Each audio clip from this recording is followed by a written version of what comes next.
የቅባ ቅዱስ ነጋዴዎች፣ የእምነት ነጋዴዎች፣ የገዳም ነጋዴዎች ገዳማት እንኳን አንዳንድ ቦታ ምናምን እያሉ እንደ ፒኤልሲ ገንዘብ ማምረቻ አልሆነም። በዚህ ዘመን እግዚአብሔር አይጠይቀንም? ስለ ልጆቻችሁ ግድ አይላችሁም? አትጸልዩም? አታለቅሱም? በቤተ እግዚአብሔር ደጅ አትጠኑ? እረኞች እኮ ናችሁ። የሚንከራተት ሕዝብ ስታዩ፣ ኑሮ የከበደው እንደ ቀንበር የሰበረው ሕዝብ ስታዩ ትንሽ ያሳዝናችሁ? የሚበላው አጥቶ ኩርምት ብሎ የሚያድር አንጀቱ የታጠፈ የሚሄድበት የጠፋው የሚሰራው ያጣ የሚማረው የሚቀጥረው ያጣ ሰው ትንሽ ያሳዝነው? ምእመናን ዛሬ የቤቱ ቅናት ሊያቃጥለን ይገባል። ምክንያቱም እዚህ ካለነው በላይ እደጅ ያለው በግ ይበልጣል። ከተረፈው በግ ይልቅ የዓለም አውሬ የበላው በግ ይበልጣል። ይህ ምንኛ ያቃጥላል! ይህ ምንኛ ይነዳል! የተወደዳችሁ ክርስቲያኖች ጥቂት ነገሮችን ለመናገርና ለማብራራት በጎችን፣ ላሞችን እና ርግብን ክርስቶስ አስወጥቷቸዋል፣ አባሯቸዋል። ግን ምእመናን ምን አይነት ትዕግስተኛ እንደሆነ ይህን አምላካችንን ላሳያችሁ። 4 ፋሲካዎች አክብረዋል። በመጀመሪያው ፋሲካ ነው የዮሐንስ ወንጌል ምዕራፍ 2 የሚጀምረው። 4ኛው ፋሲካ ደግሞ ማቴዎስ ወንጌል ምዕራፍ 21 ላይ ነው። በአራቱም ፋሲካ ክርስቶስ ታግሷቸዋል። ምን አይነት ፍቅር እንደሆነ እስኪ እዩት። እግዚአብሔርን እየደጋገሙ ሲበድሉ እንዴት እንደታገሳቸው እዩ። በመጀመሪያው በመጨረሻው እዚሁ ተግባር ላይ ተጠምደዋል እነዚህ ሰዎች። ምንም ለውጥ ለማሳየት እንኳን አልፈለጉም።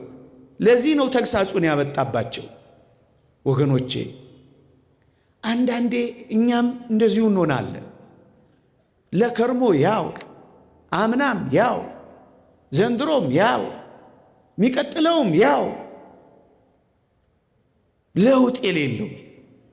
ያኔ ነው ጅራፍ ያነሳው፣ ያኔ ነው የምር የገሰጸው።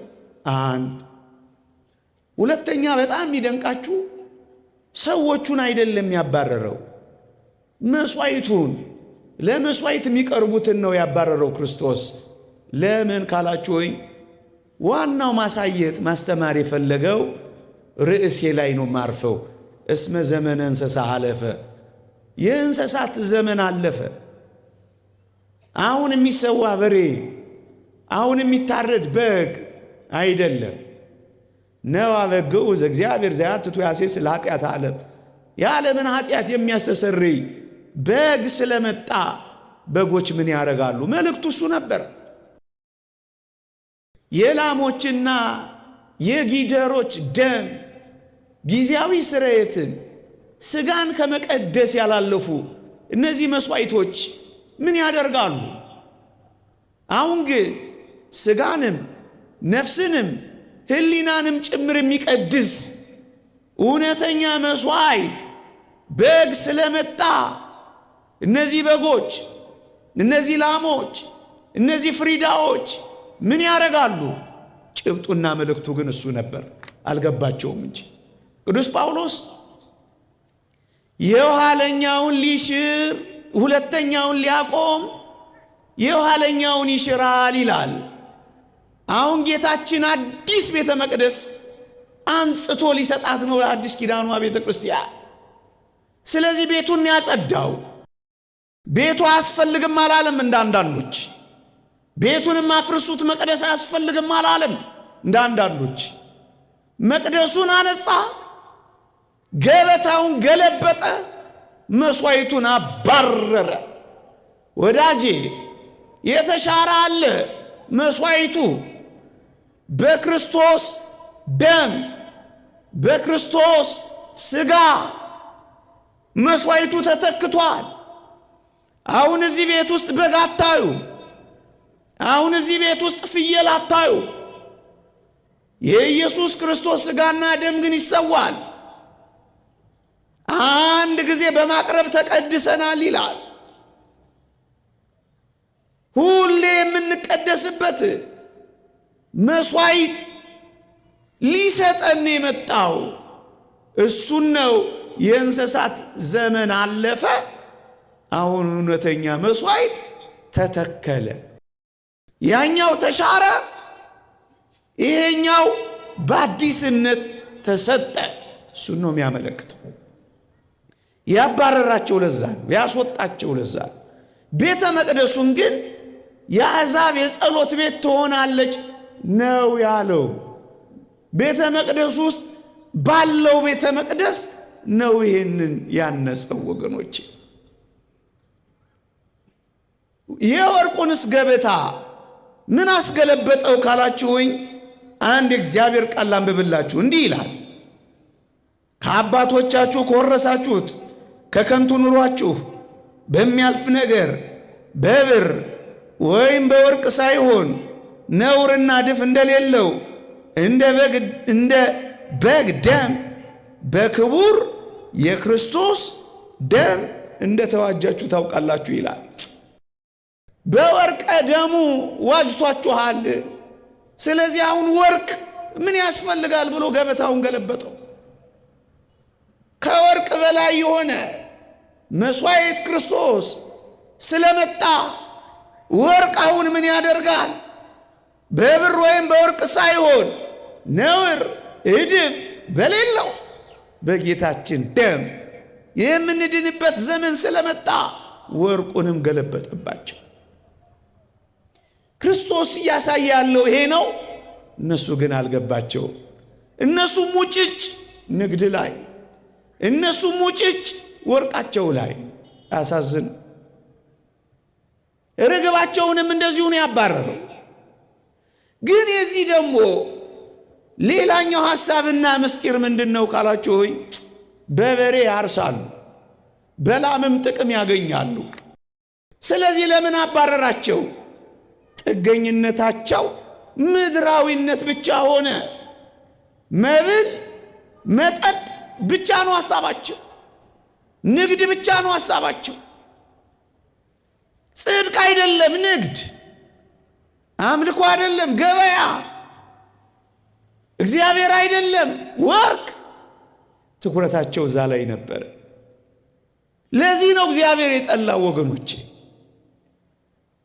አያችሁ፣ አንዳንዴ እኛም ጋር አገልግሎቶች እንደዚህ ይበላሻሉ። እግዚአብሔር ይሄን አይወደው፣ እግዚአብሔር ይጸየፈዋል። እንሰማለን እኮ አንዳንዶች ጸሎትን እንኳን ሳይቀር በገንዘብ እየቸበቸቡ ያሉ እንዳሉ እኮ እንሰማለን። ይሄ እግዚአብሔር ይወደዋል። በነፃ የተሰጣችሁን በነፃ ስጡ ያለ አይደለም ምን እግዚአብሔር? የጸሎት ነጋዴዎች፣ የመቁጠሪያ ነጋዴዎች ንግድ አልበዛም? ምንም አይነገዳለ። የቅባ ቅዱስ ነጋዴዎች፣ የእምነት ነጋዴዎች፣ የገዳም ነጋዴዎች፣ ገዳማት እንኳን አንዳንድ ቦታ ምናምን ምናምን ምናምን ምናምን እያሉ እንደ ፒኤልሲ ገንዘብ ማምረቻ አልሆነም በዚህ ዘመን። አያሳፍርም? ሰው በልክ በአግባቡ የሚኖርበት ልክ አለው። ንግድ ማድረግን እንዴት ነውር ነው ወገኖቼ! ንግድ ማድረግ ምን ማለት ነው? መንፈሳዊ አገልግሎት፣ የቤተ ክርስቲያንን ሕይወት ገንዘብ ማግኛ ብቻ፣ ሀብት ማፍሪያ ብቻ፣ ዝና ማካበቻ ብቻ፣ ስልጣን መያዣ ብቻ። ይህ እንዴት ያሳፍራል ወገኖች! በቃ ስጋዊ ጥቅም ብቻ። ይሄን እግዚአብሔር እንዴት አያስቀጣንም? ይሄ በዚህ ዘመን ወገኖች፣ እኔ ዝርዝሩን አልዘረዝር፣ እናንተንም በመዘርዘር አላደክም። ግን ያሳፍራል፣ ግን ያሳፍራል። ጥቅም እስካልተገኘበት ድረስ ማገልገል የማይፈልግ ከሆነ ይህ ምንኛ ጅራፍ ያስነሳል። የተወደደ መድኃኒታችን እንዴት እንዳገለገለ አልሰማችሁ?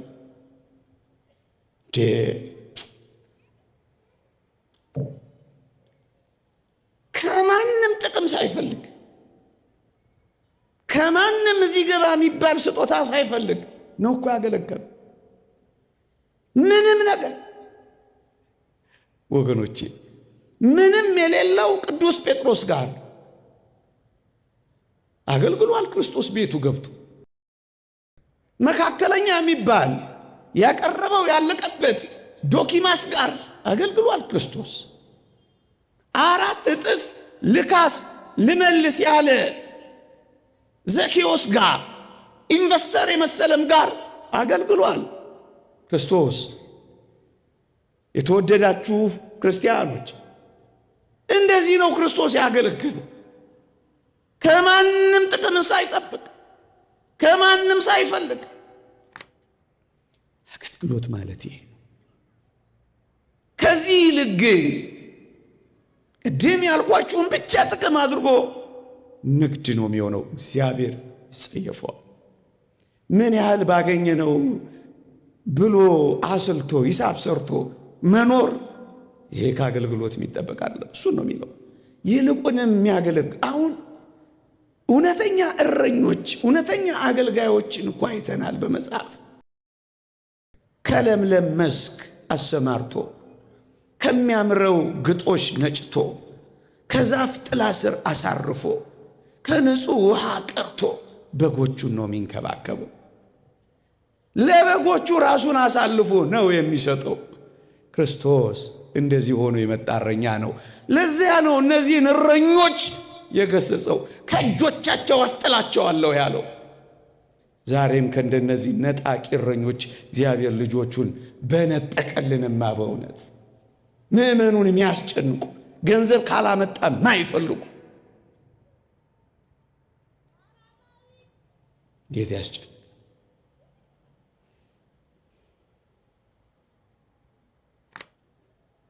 እንዴ አንዳንዴ ይቀየራል። በእኛም ዘመን ጅራፍ እንዳይመጣ ያስፈራል። አገልግሎትን ከጥቅም ጋር ብቻ ሲያያዝ ያስፈራል። ጥቅም ካላገኘ ማያገለግል፣ በነፃ የሚሰጠው ነገር የሌለ፣ መቅደሱን ገበያ፣ መድረኩን መቸርቸሪያ፣ ስልጣነ ክህነቱን የንግድ ተቋም ፒኤልሲ፣ ምስጢራተ ቤተ ክርስቲያንን እንደ ሸቀጥ መቸብቸቢያ ጥሬ ዕቃ፣ ስብከቱና ዝማሬው ለድርድር የሚያቀርብ ይሄ እንዴት ያሳፍራል ወገኖች! ይሄንን ነው እግዚአብሔር የሚጠላው የሚገስጸው። ጅራፍ አንስቶ የሚገርፈው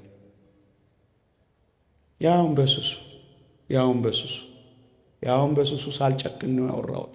በፕሮቶኮል የቤት ቅናት ይበላኛል ብሎ በሙሉ ነው ጠርጎ ያስወጣው ወገኖች። ምዕመናን ዛሬ የቤቱ ቅናት ሊያቃጥለን ይገባል። ምክንያቱም እዚህ ካለነው በላይ እደጅ ያለው በግ ይበልጣል። ከተረፈው በግ ይልቅ የዓለም አውሬ የበላው በግ ይበልጣል። ይሄ ምንኛ ያቃጥላል! ይሄ ምንኛ ይነዳል! ምዕመናን እናንተስ ያቃጥላችኋል? ይነዳችኋል እንዴ? ማህሌት ውስጥ ሳይሆን ናይት ክለብ ውስጥ ያለው ይነዳችኋል? ዕጣን የሚያጨሰው ሳይሆን እዚያ አሽሽ የሚያጨሰው ይነዳችኋል? እኛ ጋር የሚመጣው ሳይሆን። አሁን በቀደም እዚህ የሆነ ቀን በዚህ በቦሌ ሳልፍ ነበር። እዚህ በሚሊኒየም አዳራሽ ገና አንድ ፍሬ ሕፃናት ልጆች ናቸው፣ ይጎርፋሉ። ምንድነው አልኩ። ለካ ሌሊቱ ሙሉ ሊጨፍሩ ነው። አያሳዝኑ? እንዴት ያሳዝኑ! ከስተዋል፣ ጠውልገዋል፣ ጠቁረዋል። ከንፈሮቻቸው አይኖቻቸው እንቅልፍ ካጡ በጣም ብዙ ጊዜያቸው እንደሆነ ያሳውቃል። አንጀታቸው ጥብቅ ብሏል። ሱሪያቸው በመከራ ነው እነሱ ጋር ያለው። ቆሜ እያየሁ አዘንኩላቸው። ይሄ ያቃጥላችኋል ምዕመናን? ከሰበክነው በላይ ያልሰበክነው አይበዛ? ካቀረብነው በላይ ያላቀረብነው፣ ከሰማው በላይ ያልሰማው አይበዛ? አሁን ይሄ ብቻ ነው አገልግሎታችንና ልካችን ምዕመናን? አሁን እግዚአብሔር ልጆቼን ጠብቃችኋለሁ ይለናል። ወላጆችስ እረኞች እኮ ናችሁ። ልጆቻችሁን ጠብቃችኋል። ወደ ለምለሙ መስክ ወደ ጌታችን አምጥታችኋቸዋል። ይሄንን ዕጣን አሸትቷቸዋል። እነዚህን ቅዱሳት መጻሕፍት ነው እንዲገልጡ የሚያደርጓቸው። የት ላይ ነው የጣላችኋቸው? እግዚአብሔር አይጠይቀንም? ስለ ልጆቻችሁ ግድ አይላችሁም? አትጸልዩም? አታለቅሱም? በቤተ እግዚአብሔር ደጅ አትጠኑ? እረኞች እኮ ናችሁ። እናንተ መምህራንስ ደግ ነገር ይማራል የምታስተምሩት ልጅ? እውነት እግዚአብሔርን ይፈራል? እዚያ አስኳላ ያለው መምህርስ እውነት መምህር ነው ያስተምራል? አይቆጫችሁም? ደግ ያልሆነ ነገር የሚያስተምር ነገር ሲፈጠር አይነዳችሁም? አያቃጥላችሁ? የእግዚአብሔር ቤት የልጆቹ ቅናት አይዛችሁ? እናንተ ሕዝብንስ የምታስተዳድሩ ትንሽ አያቃጥላችሁ? የሚንከራተት ሕዝብ ስታዩ፣ ኑሮ የከበደው እንደ ቀንበር የሰበረው ሕዝብ ስታዩ ትንሽ አያሳዝናችሁ? የሚበላው አጥቶ ኩርምት ብሎ የሚያድር አንጀቱ የታጠፈ የሚሄድበት የጠፋው የሚሰራው ያጣ የሚማረው የሚቀጥረው ያጣ ሰው ትንሽ አያሳዝንም? ሚንገላታ የእግዚአብሔር ሕዝብ አያሳዝንም? ይሄስ ቤቱ አያቃጥልም? እስመ ቅንዓተ ቤትከ በልዓኒ። ይህ ቤት ቅናት እንደዚህ እኮ ነው ከፍ እያለ እንደዚህ እኮ ነው እየሰፋ የሚሄደው ወገኖቼ።